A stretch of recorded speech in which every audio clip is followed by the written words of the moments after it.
Hey guys, it is so good to be back with you this week. And today's topic is the issues with having an unchecked intellect and not bringing the heart into the equation. So, the idea of the intellect or the mind is very much a masculine or a yang way of viewing the world. The counterbalance to this being the heart, the realm of feeling and emotion versus pure thought.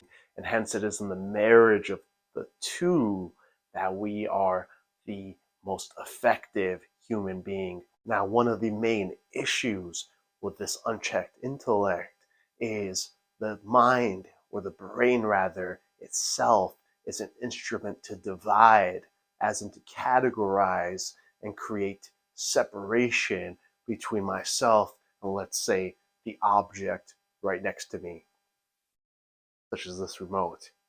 Now, the counterbalance, once again, is the heart, which does the exact opposite. It is the middleman, if you will, to our relationships, our ability to connect to all those things around us.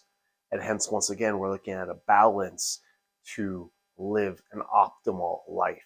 And you could imagine how this unchecked intellect might lead to an inability to truly connect with others.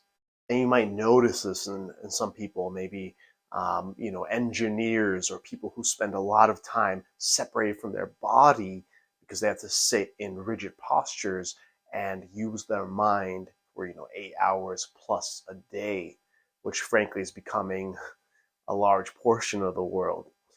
But you could see how this is a common theme in which they don't just separate things into categories and begin to use the intellect in this way, but they also end up separating themselves from the mix, if you will. Another issue that this brings up is the lack of an internal compass. When we are constantly looking outward and labeling things and coming up with man-made concepts, we largely lose ourselves in the process. And also, we don't know ourselves well enough to really understand what we want in life. And hence, we suffer by losing that north, that compass. And ultimately, this leads to often depression because we are isolated.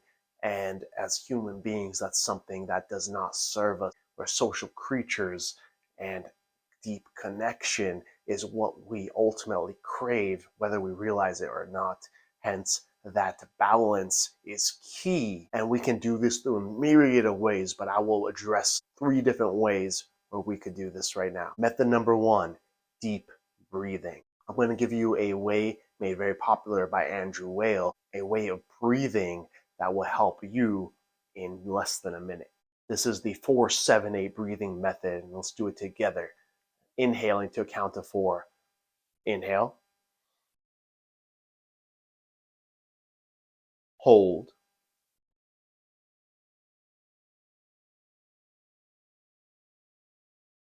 Exhale.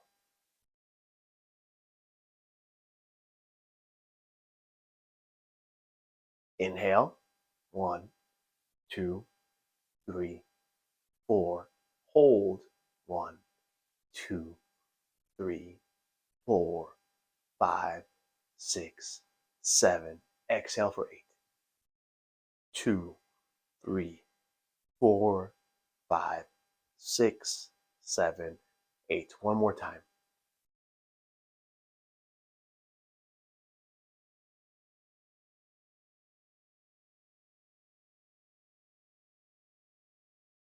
Exhale.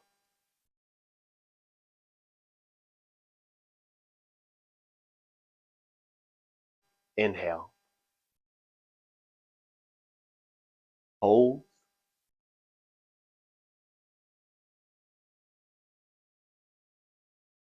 Exhale.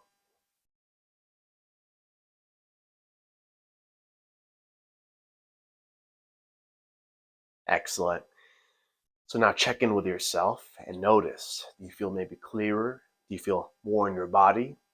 I did it once or twice, and I can tell you that I feel excellent and more in the moment than ever, more in my heart, more in my body. Another simple method is bringing your hands to your heart. You often see people bring their hands to their heart just like this. That's one way to do it. You can also bring the palms to the heart and just feel into the body. Feel where your hands are touching. Very simple method, but it's helped me a lot personally as I used to walk around through the streets. I'd find my mind wandering, and then if I could either bring my hands here or eventually just even see my own mind's eye, my hands and my heart, all of a sudden I'll drop into my heart, into my body. Another very simple method to do this is practice gratitude, because when you're grateful, it can never be simply a mind matter. It automatically brings in the heart. And finally, the one that you could have probably guessed, yes, meditation.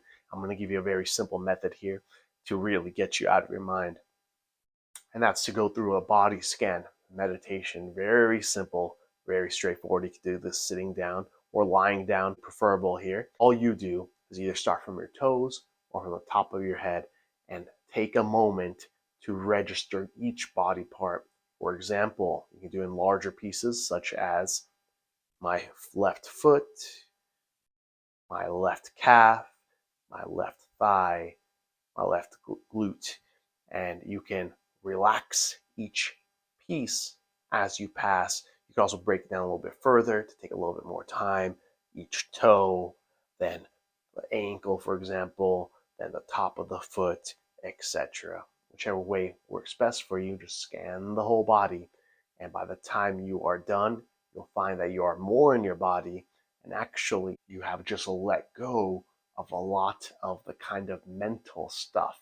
Because whenever there's a thought, especially an arousing thought or one that builds stress, the body clenches, also known as muscular armoring. So there you have it. I gave you 4 instead of 3 methods to get more into your body, to get out of the head, and hence live a more full life. If this helped you in any way, or if you feel like it might help anyone else, please do like, share, and subscribe. And I'll see you on the next one.